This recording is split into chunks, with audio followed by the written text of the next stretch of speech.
Hello, good afternoon everyone. Ganito po ang ginawa nila sa nagsitumbahang mga palay. Tinalian po nila. Ayan. Tinali nila para hindi mababad yung grains niya sa tubig, para hindi masira. Hindi pa kasi pwedeng anihin to kasi hindi pa siya kulay ginto. Kulay green pa lang. Hanggang doon, marami pa silang itatayo.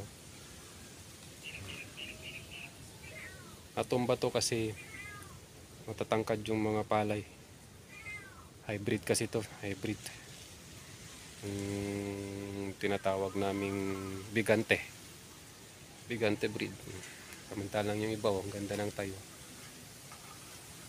Tatapos lang kasi ng bagyo dito Ayan, tubig-tubig pa. Tubig-tubig pa. Malakas pa ang hangin. Ayan, dito naman ang ganda ng bunga ng palay. Yung iba nagsitumbahan, pero nakasurvive naman yung iba. Lakas pa rin ang hangin. Ganda ng bunga. Ayan. Medyo mahangin at mawala pa. Ayan. Ito na pag-harvest na ito before ng bagyo. Aming bulaklak yung katuray. Maambon na. Ayan. Maganda ang uhay. Ano?